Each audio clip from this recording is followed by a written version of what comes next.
Good morning. Welcome to another edition of Coffee with Tea. I'm your host, the amazing Tea Street.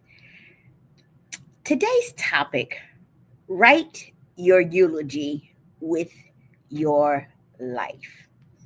Last year, I went to a funeral. I'm going to be real candid and real honest. It was sad to me because not only did the minister have to really work to be able to eulogize this person in a way that brought honor, because you never want to dishonor someone. Um, Even if you're not doing it for them, you want to do it for their families and their loved ones. And then I watched the people who got up to do the 2 minutes struggle as well. And it told me some things. So I decided on that day I wanted to look back. And even if you think that you can write out what your eulogy is, no, you can't really write your eulogy. What you can write is your obituary, because your life will write your eulogy. Just be clear that someday somebody's going to stand up and talk about you. They'll summarize your life in just a few minutes. You can have a long life and a short eulogy. But here's the truth that we don't think about very often. That speech that either your pastor or those people who get up to do the 2 minute remarks, those speeches are being written right now by how you live, not by what you say you'll do, not by what you post, but by what you practice.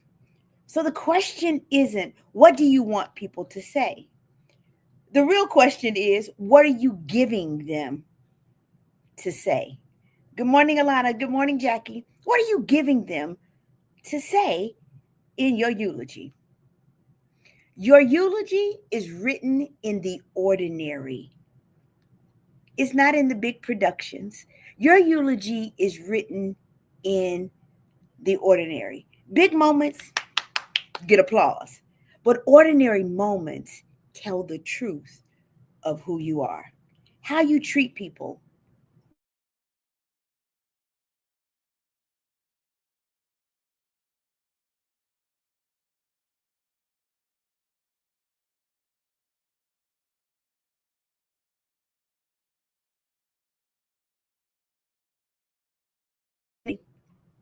they were kind, they were consistent. You could always count on blank.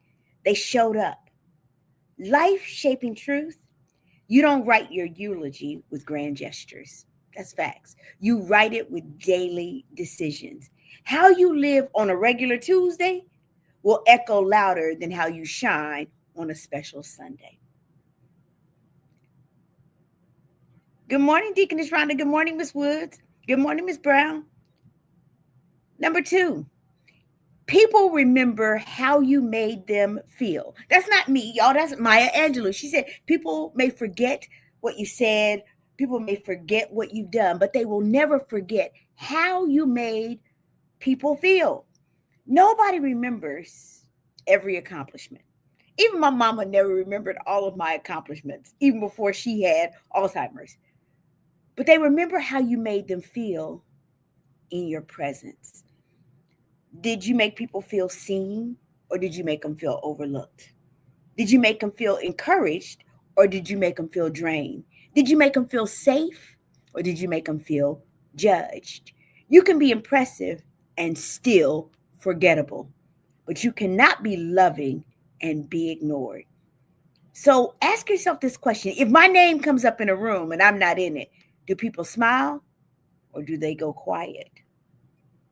I've seen both happen.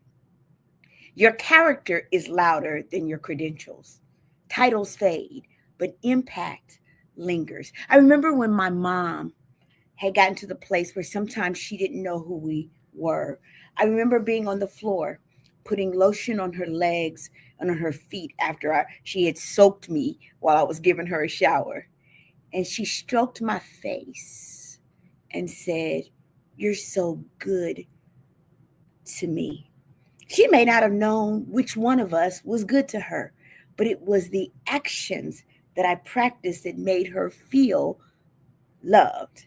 Not what I said, not how many times I said, "Mom, I love you," because there were times she didn't know that she was my mom, but it was the impact of how I made her feel that was important. Good morning, Toya. Number 3, you still have time to edit the draft. If you jumped in late, y'all, this topic, write your eulogy with your life. You still have time to edit the draft of your eulogy. Here's the good news: if you're breathing, the pen is still in your hand. Some chapters might need a little revision. Mine did. Some sentences need to end. If there's something you don't like, change it. Some new paragraphs need to begin, and you don't have to be perfect, but you do have to be intentional. Live in a way that says, I loved well. I grew honestly.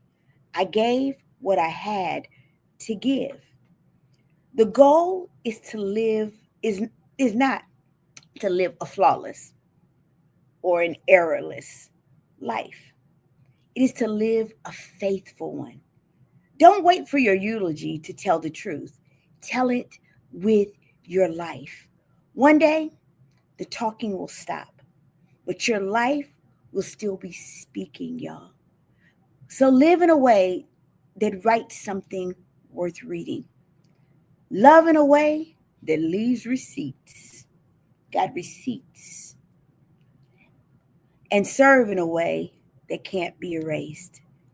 Because the most powerful eulogy that you have is the one that you never have to defend.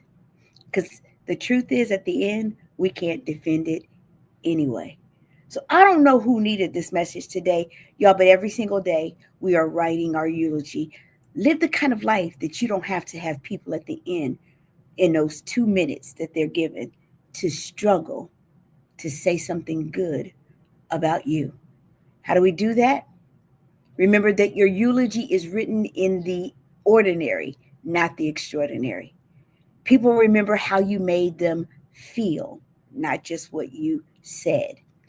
And you still have time to edit the draft. If you're still taking a breath, you still have time to write the draft of the eulogy that you want people to say when you're no longer on the earth.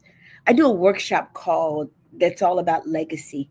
And I believe that we write our legacy every single day that we are on the earth. I remember asking my sons, when I die, what are y'all going to put on my tombstone? And they said, Mother, and that I loved kids. Y'all, if those are the two things, I said to them, well, with all due respect, can y'all put on there first, love Jesus, and then love kids? Because it was only through my learning how to love Jesus that I was able to love kids. Because y'all know my story. I never intended for that to be part of my eulogy. I came on today to tell somebody, write your eulogy with your life. I'm the amazing T Street, but y'all already know there's absolutely positively nothing amazing in me that's not in each and every one of you. So go out today and write your eulogy. Have an amazing day.